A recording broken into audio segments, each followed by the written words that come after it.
Retina మీద వెడుతున్నటువంటి సన్నని రక్తకేశనాళికలో రక్తం గడ్డ కట్టిందనుకోండి, 1,00,000 రూపాయలు అవ్వచ్చు ఆపరేషన్కి.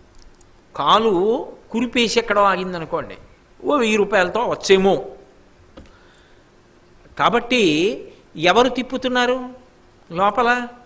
ఎలా నడుస్తోంది రక్తం? అది పోటు ఎక్కువ వేగంతో వెళ్ళిందనుకోండి, రక్తం తలదిరిగి పడిపోతాడు. పోటు తగ్గిపోయిందనుకోండి, బీపీ పడిపోయిందండి హాస్పిటల్లో పెడతారు. ఒకే వేగంతో రక్తాన్ని ఎవరు తిప్పుతున్నారు? అలా తిరిగితే భవతి ఉన్నాడు. ఇది భవతి ఈ 3 అక్షరాల్లో బ్రహ్మాండ పిండాండాల్ని సమన్వయం చేస్తూ ఉంటుంది. కుక్కబోయింది ఎవరు చేస్తారు? అప్పుడు ఆ తల్లి ధనంజయవాయు రూపంలో లోపల కదులుతుంది. అది ఉబ్బిపోయేట్టు చేసి, పగిలిపోయేట్టు చేసి, పంచభూతాల్లో పృథివిని పృథివికి, తేజస్సుని తేజస్సుకి, వాయువుని వాయువుకి, అగ్నిని అగ్నికి అప్పచెప్పేస్తుంది. అలా ఉండిపోయాయి అనుకోండి వెళ్ళిపోయినవన్నీ ప్రాణులు. అసలు కాలు బయట పెట్టగలమా మనం? సరిపోతుందా కళేబరాలతో ఈ భూమి? కానీ ఇంత మంగళప్రదంగాను మళ్ళీ ఉంచి కొంతకాలం అయ్యేటప్పటికే ఆ ప్రాణి అందులోకి భూమిలోకి చేరిపోయేటట్టుగా చేస్తుంది. చేసి మళ్ళీ అందులోంచి మనం తినే అన్నం పుట్టిస్తుంది. అది విచిత్రం. ఇంత మంగళప్రదంగా భూమి నుంచి ఎవరు చేస్తున్నారు ఇదంతా? ఆ తల్లి చేస్తోంది. నేను ఊపిరి తీశానంటే ఆ తల్లి, నేను ఇంత అన్నం తిన్నానంటే ఆ తల్లి, జీర్ణమైతే ఆ తల్లి, నెత్తురుగా మారితే ఆ తల్లి, జ్ఞాపకం వస్తే ఆ తల్లి, మాట్లాడితే ఆ తల్లి, నా చెయ్యి కదిలితే ఆ తల్లి, నా కాలు కదిలితే ఆ తల్లి, నేను రూపాయి సంపాదించుకుంటున్నాను ఉద్యోగం చేసి అంటే ఆ అర్హతనిచ్చినది ఆ తల్లి, జ్ఞాపకం ఆ తల్లి, నిద్ర ఆ తల్లి, రాత్రి ఆ తల్లి, పగలు ఆ తల్లి. యా దేవీ సర్వభూతేషు నిద్రారూపేణ సంస్థిత నమస్తస్యై నమస్తస్యై నమస్తస్యై నమో నమః అని మన పేరు మీద జీవితంలో ఒక్కసారైనా చండీ హోమంలో హవిస్సు పడకపోతే ఇంకా జీవితానికి ఏమిటి ప్రయోజనం అవుతుంది? కాబట్టి ఇప్పుడు ఆ తల్లి కానిది ఏమిటి? ఆ తల్లి ప్రథమ కారణం ఈ సృష్టికి అంతటికి. ఆ తల్లి పంచభూతాలు. నీరుగా శివుడుంటే నీటిలో బ్రతికించగలిగిన శక్తిగా తల్లి ఉంటుంది. అందుకే భవుడు ఆయన భవరూపంతో నీటిగా లోకాన్ని బతికిస్తాడు. ఆయన భవానిగా ఆమె నీటిలో బ్రతికించగలిగిన శక్తిగా ఆవహించి ఉంటుంది. అందుకే చూడండి, వ్యాస భగవానుడు లింగపురాణంలో మాట అంటాడు, సంజీవనం సమస్తస్య జగత సలిలాత్మిక భవ ఇత్యుచ్యతే మూర్తిర్భవస్య పరమాత్మనః అంటాడు. భవ అన్న పేరుతో శివుడు నీటి రూపంలో ఉంటాడు. ఆ నీటికి బ్రతికించగలిగిన శక్తిగా అమ్మవారు ఆవాహన అయ్యి ఉంటుంది. ఉత్క్రమణం అవుతున్న ప్రాణాలని వెనక్కి ఎవరు తెస్తారంటే పంచభూతాల్లో నీరు తెస్తుంది. ఆ నీటికి అలా తెచ్చే శక్తి, బతికించే శక్తి, పంటలు పండించే శక్తి, అన్నం వండే శక్తి, ఉడికించే శక్తి ఇవన్నీ ఎక్కడివి అంటే అమ్మవారు భవానిగా ఆ నీటిలో ఉండి బతికిస్తోంది. పృథివిగా ఆ తల్లి పంటలనిస్తోంది, కాపాడుతోంది, కదలకుండా నిలబడుతోంది, మన్ని మోస్తోంది, చిట్ట చివరి శరీరం పడిపోతే తనలో కలుపుకుంటోంది. ఇప్పుడు ఆ తల్లి కానిది, ఆ తల్లి అనుగ్రహం లేకుండా మనం బతికినది ఒక్క క్షణం నాకు చూపించండి. పుట్టుకలో, పెరగడంలో, బతకడంలో, పెరగడంలో, తినడంలో, పడుకోవడంలో, నడవడంలో, ఆలోచించడంలో, సంపాదించడంలో, కీర్తి పొందడంలో, చావడంలో, కలిసిపోవడంలో ఆ తల్లి అనుగ్రహమే ఉంది. ఆమె వినా ఇంకొకటి లేదు. ఆ తల్లిని మనసులో భావన చెయ్యనప్పుడు ఇంకేముంది అసలు జీవితం? ఆ తల్లిని మనసులో భావన చేసి నమస్కరించక్కర్లేదు. ఆమె ఈ ప్రపంచకము, ఈ సమస్త సృష్టి ఏర్పడడానికి మొదటి కారణమైనప్పుడు ప్రథమ మాతృకాం. అసలు మొదటి తల్లి ఎవరు ఈ లోకానికి? లౌకికంగా తల్లిని చెప్పినా ఈ సమస్త ప్రాణికోటి యొక్క మొట్టమొదటి తల్లి ఆమె. తండ్రి శంకరుడు. వాగర్ధ వివ సంపృక్తౌ వాగర్ధ ప్రతిపత్తయే జగత పితరౌ వందే పార్వతీ పరమేశ్వరౌ. కాబట్టి ఆ పార్వతీ పరమేశ్వరులు ఇద్దరూ జగత్తుకి తల్లిదండ్రులై ఉన్నారు. అటువంటి తల్లిదండ్రుల కనుకనే నిత్యాయ త్రిగుణాత్మనే పురజితే కాత్యాయని శ్రేయసే సత్యాయాద్య కుటుంబినే మునిమన ప్రత్యక్ష చిన్మూర్తయే అంటారు శంకర భగవత్పాదులు. ఆద్య కుటుంబిని మొట్టమొదట ఆయనే. సృష్టి ఏర్పట్టలేదని బ్రహ్మగారు తలకొట్టుకుంటే అర్ధనారీశ్వర స్వరూపమై లోకంలో స్త్రీ పురుష శరీరాల్ని సృజించాడు. ఒండొరలకు ఒకరి ఎందు ఒకరికి ఆకర్షణ ఉంటుంది. గృహస్థాశ్రమంలో ప్రవేశించి సంతానం కంటారు, సృష్టి వర్ధిల్లుతుందని అనుగ్రహించాడు అర్ధనారీశ్వర స్వరూపమై. కాబట్టి అసలు ప్రథమ మాతృకాం ఈ ఐదుగా ఉండి ఈ సమస్త సృష్టి చేసి నడిపిస్తున్నది ఎవరు? అప్పుడు ఆ తల్లి కారణాధిపతి పంచక ప్రకృతి కారణ ప్రథమ మాతృకాం. ఈ సమస్త సృష్టికి కూడా పృథివీ ఆపస్తేజో వాయు ఆకాశములుగా, శబ్ద స్పర్శ రస రూప గంధములు తన్మాత్రలుగా, మనోబుద్ధి చిత్త అహంకారములుగా, జీవుడిగా, ఆకాశభూతమైన పరమాత్మగా. ఆకాశభూతంలో మార్పు ఉండదని నేను మీతో మనవి చేశా. అంతఃకరణ చతుష్టయం మిగిలిన 4 వస్తాయని. ఆకాశం మిగిలిపోతే అది పరమాత్మ స్వరూపం అవుతుంది. అందుకే ఆకాష్ అంటే అంతటా వ్యాపించినది పరబ్రహ్మస్వరూపం. అందులోకి లయం అవ్వాలి మళ్ళీ. అందుకే మళ్ళీ కింద నుంచి పైకి ఎక్కుతారు. మళ్ళీ ఒక్కొక్క మెట్టు పైకెక్కితే ఆయనలో కలవడం. అదే సంగీతంలో ఆరోహణ అవరోహణ. కిందకొచ్చి పైకెక్కితే మళ్ళీ ఎక్కడ బయలుదేరారో అక్కడ కలిసిపోవాలి. అదే సాధన, ఉపాసన. ఉపాసన దేని కొరకు అంటే ఎక్కడ విడిపోయి కిందకు వచ్చావో మళ్ళీ అక్కడికి చేరిపోవడానికి. విడదీసినా ఆ తల్లే, కలిపేసినా ఆ తల్లే. విడిపోయేటప్పుడు ఎరుపు, కలిసిపోయేటప్పుడు ఎరుపు. అందుకే ఎరుపుకున్న గొప్పతనం ఏమిటంటే విడిపోతుంటే ఎరుపు వస్తుంది. చీకట్లు విడిపోయి పగలొస్తోందనుకోండి సంధ్య ఎరుపు. చీకట్లు పోయి పగలొస్తోందనుకోండి సంధ్య ఎరుపు. అప్పటి వరకు ప్రకాశిస్తున్న సూర్యుని యొక్క ప్రకాశం తగ్గిపోయి పశ్చిమానికి ఒరిగిపోతుంటే ఎరుపు, కనపడని ఎరుపు. జ్ఞానం ఉందనుకోండి ఎరుపు, సరస్వతి అంతర్వాహిని. అసలు జీవితము ఎరుపు. ఎందుకని? నెత్తురు ఉంటే కదా మనిషి ఉన్నాడని గుర్తు. ఆ రక్తము ఎరుపు. లోకంలో ఎరుపు చేత సంకేతింపబడేవి అన్నీ కూడా మంగళత్వం. ఆ ఎరుపు ప్రేమకి చిహ్నం. అందుకే అమ్మవారంతా ఎరుపు. ఎర్రటి చీర కట్టుకుంటుంది, అరుణమేఖలాం పద్మ రాగమణులతో చేసినటువంటి మేఖలా పెట్టుకుంటుంది. అంత ఎర్రగా ఉంటుంది అన్నదానికి కారణం ఏమిటంటే నువ్వు పైనుంచి కిందకు వచ్చినా కింద నుంచి పైకి వెళ్ళినా ఆవిడే కారణం. ఆవిడ పాదములు పట్టుకుంటే మళ్ళీ ఏ కిందకు వచ్చేసావో మళ్ళీ ఆ పైకి వెళ్ళి కలిసిపోతావు. అది ఆవిడే కదపగలదు, ఆవిడే పైకెత్తగలదు. ఇంద్రియములు లొంగిపోతున్నానంటావా? ఆ తల్లి కాళ్ళు పట్టుకుంటేనే మళ్ళీ ఇంద్రియ లౌల్యం ఆగిపోతుంది శరణాగతి చేత. కాబట్టి ఇప్పుడు ఆ తల్లి ప్రథమ మాతృకాం, మాతృదేవోభవ. మొదటి నమస్కారం అమ్మకి. అమ్మలకు అమ్మ మొదటి అమ్మ అయినటువంటి ఆ అమ్మకి నమస్కారం చేసే మనసులో ఈ ఉపకారం భావన చేయనప్పుడు ఆ మనుష్య జన్మ ప్రయోజనం ఏమవుతుందని శంకరాచార్యుల వారి యొక్క ఆవేదన. అందుకొరకు మనసి భావయామి పరదేవతాం. ఒక్కసారి భావన చేసి నమస్కరించరా, ఈ సృష్టికి ఆవిడ కారణం రా అని మనకి నేర్పుతున్నారు ఆయన. అందుకే అసలు శివుని యొక్క అహంస్ఫురణముగా ఆవిడ ఉండకపోతే అసలు ఈ సృష్టి ఏది? అందుకే కొణత్కాంచీధామా కరికలభ కుంభస్తననత పరిక్షీణా మధ్యే పరిణత శరచంద్రవదన ధనుర్బాణం పాశం శృణిమపి దధానా కరతలై పురస్తాదస్తాం నహ పురమధితురహో పురుషిక అంటారు. ఏమి ఔదార్యమో ఏమి కారుణ్యమో నహ. ఆ పరమశివుడి యొక్క నేనన్న భావన మా ముందు కామాక్షి పరదేవతగా నిలబడుగాక, మేము నమస్కరించడముగాక. పురస్తాదస్తాం నహ పురమధితురహో పురుషిక. ఆయన యొక్క నేనన్న భావనగా వ్యక్తమైన మొదటి తల్లి ప్రథమ మాతృకాం. ఆ తల్లికి నమస్కారం. ఆమెని మనసులో భావన చేస్తున్నాను. వారణాంతముఖ పారణం మనసి భావయామి పరదేవతాం. ఏనుగు యొక్క ముఖము యొక్క చిట్ట చివరి భాగం అంటే కుంభస్థలం. ఆ కుంభస్థలంలో ఎవరుంటారు? లక్ష్మీదేవి ఉంటుంది. అక్కడ ఉండే ముఖం లక్ష్మీదేవి. ఆ లక్ష్మీదేవి యొక్క అనుగ్రహాన్ని పారణాం మేఘం వర్షించినట్టుగా వర్షించి అనుభవింపజేస్తుంది. ఆవిడ అనుగ్రహం కలిగిందనుకోండి, ఏదో అమ్మవారి అనుగ్రహం కలిగితే బాగా గుర్తుపెట్టుకోండి, ఏదైనా కూడా కాలమేఘం వర్షించినట్టు ఉంటుంది. చుక్క చుక్క ఉండదు, చుక్క చుక్క ఉండదు అమ్మవారి అనుగ్రహంలో. వరదలే. బాగా జ్ఞాపకం ఉంచుకోండి. అమ్మవారి అనుగ్రహం కలిగి ఐశ్వర్యం వచ్చింది, వరద. అందుకే ఆ తల్లి అనుగ్రహం కలిగిన వాడు ఏమవుతాడు అంటే సర్వతంత్ర స్వతంత్ర బిరుదాంకితుడవుతాడు. సర్వతంత్ర స్వతంత్ర అని ఎవరిని పిలుస్తారంటే ఆయన ఇక ఏ అవసరానికి వేరొక మనుష్యుడి ముందు చెయ్యి చాపడం.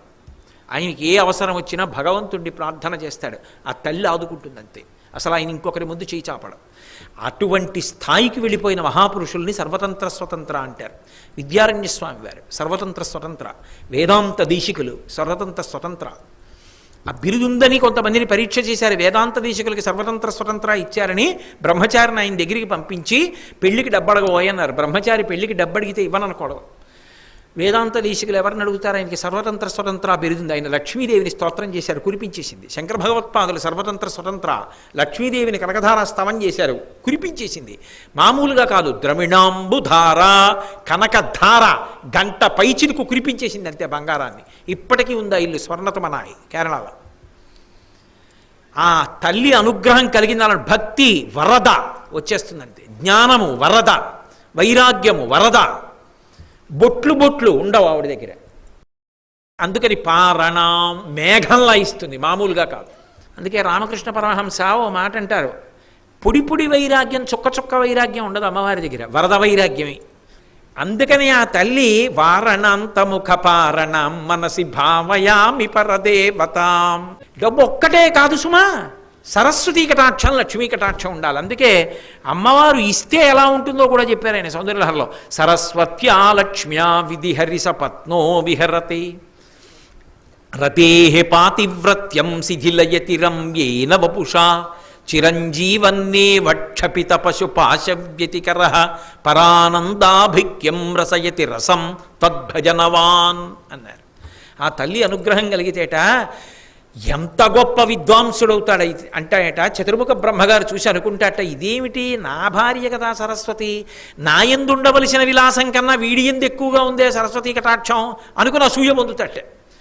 ఎంత లక్ష్మీ కటాక్షం పొందుడాడంటేట శ్రీ మహావిష్ణువు అనుకుంటారట, ఇదేమిటి, నా భార్య కదా, నా యందు ఉండవలసిన అనుగ్రహం కన్నా వీడి యందున్న అనుగ్రహం ఎక్కువగా ఉంది, ఇంత శ్రీమంతుడు అనుకుంటారట. ఎంత అందగాడవుతాడంటేట, రతేః పాతివ్రత్యం శిథిలయతి రమ్యేన వపుషా చిరంజీవన్నేవ. ఇన్ని ఇచ్చి అల్పాయుర్దాయం కాదు, 100 ఏళ్ళు బతికేటట్టుగా చేసి, 3 తరాలు చూసేటట్టుగా చేసి, ఆరోగ్యంగా ఉండి ఇక్కడే జ్ఞాన వైరాగ్యములనిచ్చి, చిత్తశుద్ధినిచ్చి, దాని వలన మోక్షాన్ని పొందేటట్టుగా చేసి, ఇక్కడే ఈ క్షణంలోనే ఆవిడ జీవన్ముక్తుణ్ణి చేసి శరీరం పడిపోయిన తర్వాత విదేహ మోక్షం కూడా పొందేటట్టుగా చేయగలదు. అది ఆ తల్లి యొక్క అనుగ్రహం. ఆవిడ ఏది ఇచ్చినా వరదే. ఇన్నిటిని అనుగ్రహించగలిగినటువంటి ఆ పరదేవత ఉన్నదే, ఆ పరదేవతని మనసు యందు భావించుచున్నాను అని శంకర భగవత్పాదులు మనకి అద్భుతమైనటువంటి శ్లోకాన్ని ఇచ్చారు. ఇందులో చిత్రం ఏమిటంటే, వారణ అని ప్రారంభం, వారణ అని పూర్తి చేయడం. మొదటి పాదం వారణా శబ్దంతో, చిట్ట చివరి పాదం పూర్తవడం వారణా శబ్దంతో. ఏనుగుతో మొదలుపెట్టి ఏనుగుతో పూర్తి చేశారు. ఏనుగు మన ముందు నడిస్తే అవరోధమే ఉంటుంది, అది తీగలన్నీ తెంపేస్తుంది, మనం ముందుకు వెళ్ళిపోవచ్చు. ఇది అర్థమైతే చాలు, నీ మనసు నిలబడిపోతుంది. 7వ శ్లోకంలో శంకర భగవత్పాదులు అంటారు, పద్మకాంతి పదపాణి పల్లవ పయోధరానన సరోరుహాం పద్మరాగమణి మేఖలా వలయనీ విశోభిత నితంబినీం పద్మసంభవ సదాశివాం తమయ పంచరత్న పదపీఠికాం పద్మినీం ప్రణవరూపిణీం మనసి భావయామి పరదేవతాం. పద్మకాంతి పదపాణి పల్లవ పయోధరానన సరోరుహాం అంటున్నారు. అమ్మవారి యొక్క పాదములను వర్ణిస్తున్నారు. పద్మకాంతి పద, అమ్మవారి యొక్క పాదములు పద్మముల యొక్క కాంతి ఎలా ఉంటుందో అటువంటి కాంతితో ఉంటాయి అని. మనం సాధారణంగా లోకంలో పాదపద్మములు అని ఒక మాట ఉపయోగిస్తూ ఉంటాం. హస్తారవిందం, పాదారవిందం, నయనారవిందం, ముఖారవిందం, హృదయారవిందం, ఈ మాటలు తరచుగా వాడుతూ ఉంటాం. అందులో శంకర భగవత్పాదులు పద్మకాంతి, పద్మముల యొక్క కాంతి ఎలా ఉంటుందో అటువంటి కాంతి కలిగినటువంటి పాదములు కలిగినటువంటి తల్లి అని ప్రతిపాదన చేసి, ఆ పాదములను మనసులో భావన చెయ్యండి. మనసి భావయామి పరదేవతాం. ఇందులో ఒక గొప్ప విశేషం ఉంది. అమ్మవారి యొక్క పాదములను పద్మాలతో పోలుస్తూ ఉంటారు.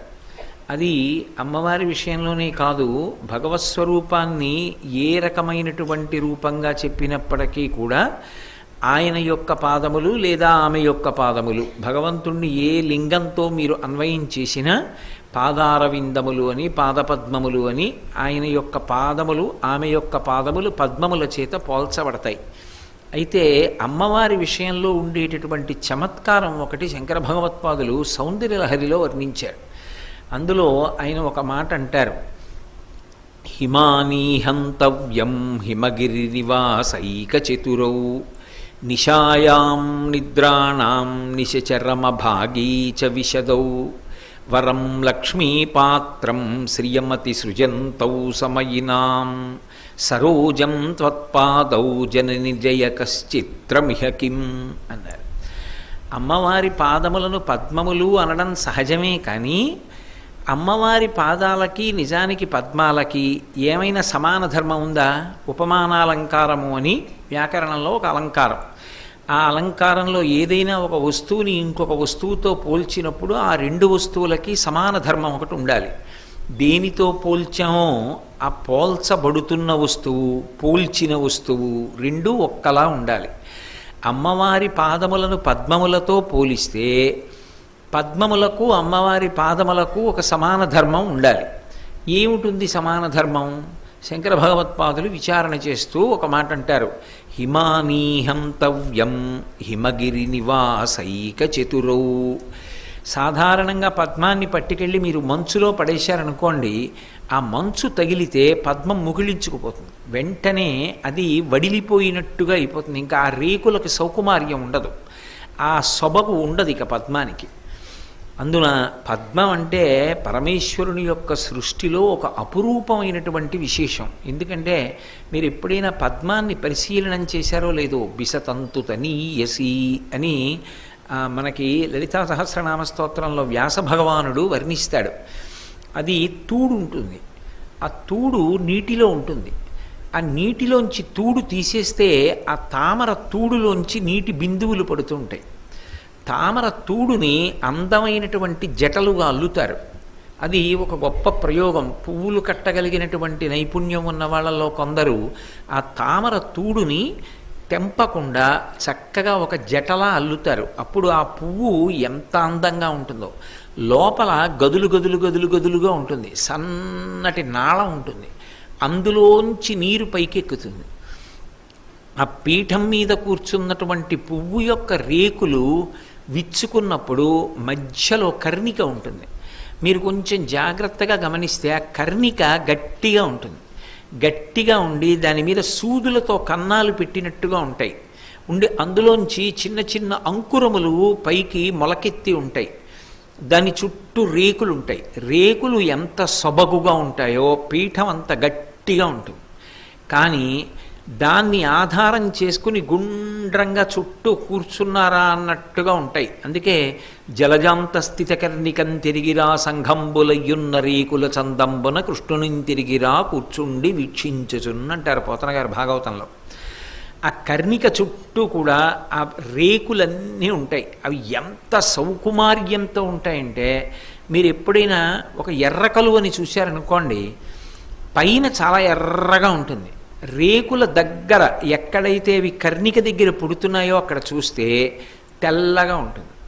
నల్ల కలువని చూస్తే పైకి నల్లగా ఉంటుంది, లోపలికి చూస్తే అందంగా నీటి తుంపరులు ఏర్పడి ఉంటాయి. అసలు ఆ పువ్వే, ఆ పద్మమే అంత అందంగా ఉంటుంది. అంత అందమైనటువంటి పద్మం మంచు తగిలిందనుకోండి, అది వెంటనే వడిలిపోయి ఆ రేకులన్నీ కూడా ముడుచుకుపోతాయి. హిమానీహంతవ్యం హిమగిరి నివాసైక చతురౌ. రెండిటికి తేడా. పద్మానికి మంచు తగిలితే వడిలిపోయింది, అమ్మవారి పాదములు మంచులో తిరుగుతుంటాయి. ఆవిడ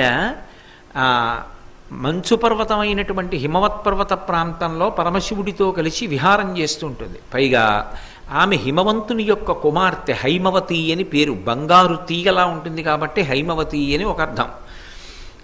అందుకే ఆవిడ తటిల్లత సమరుచిషట్చక్రోపరి సంస్థిత.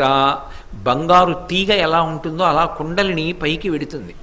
కాబట్టి ఆమె హైమవతి అంటే బంగారు తీగ రూపము కలిగినది అని ఒక అర్థం. హైమవతి అంటే హిమవంతుని యొక్క కుమార్తె ఒక అర్థం. అటువంటి తల్లి హిమవంతుని కుమార్తె కాబట్టి పుట్టింట్లో ఆమె హిమవత్ పర్వత ప్రాంతంలో తిరగడానికి అలవాటు పడిన తల్లి కాబట్టి ఆమెని మంచు ఏం చెయ్యదు. కానీ పద్మం మంచు తగిలితే వడిలిపోతుంది. పైగా నిశచరమ భాగీచ విశదౌ.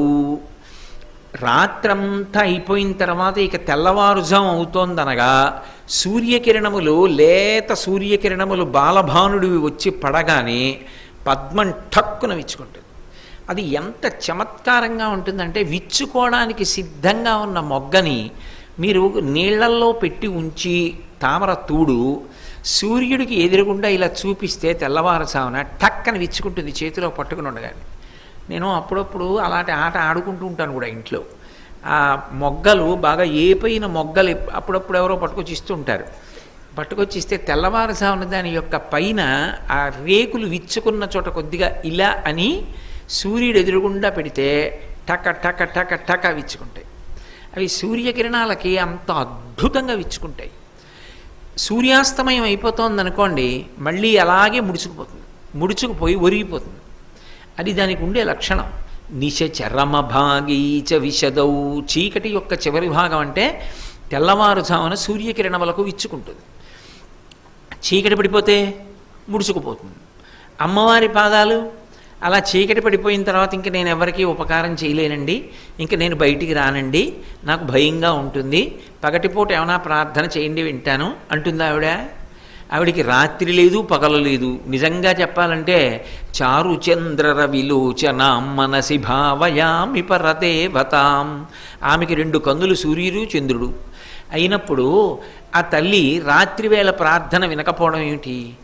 ఏ సమయంలోనైనా సరే ఆ జగదంబను ఉద్దేశించి ఒక్కసారి అమ్మాని పిలిచినంత మాత్రం చేత ఆదుకునేటటువంటి స్వభావం కలిగినటువంటి తల్లి. నేను వేదిక మించి చెప్పలేను, కానీ మీరు ఇది నమ్మండి, త్రికరణ శుద్ధిగా చెప్తున్నాను నేను ఈ మాట. నిజంగా ఆవిడ్ని అమ్మాని ఒక్కసారి పిలిస్తే చాలు, త్రికరణ శుద్ధిగా ఆవిడ ఆదుకుంటుంది కష్టంలో. ఎలా ఆదుకుంటుంది అంటే ఏదో రూపంతో కనపడి ఆదుకోవాలని ఏం లేదు, చాలా ఆశ్చర్యకరంగా ఆదుకుంటుంది ఆవిడ. ఆ లక్షణం ఉన్నటువంటి తల్లి కాబట్టి ఆమెకి కాలంలో రాత్రి పగలు సంధ్యవేళ ఇటువంటి భేద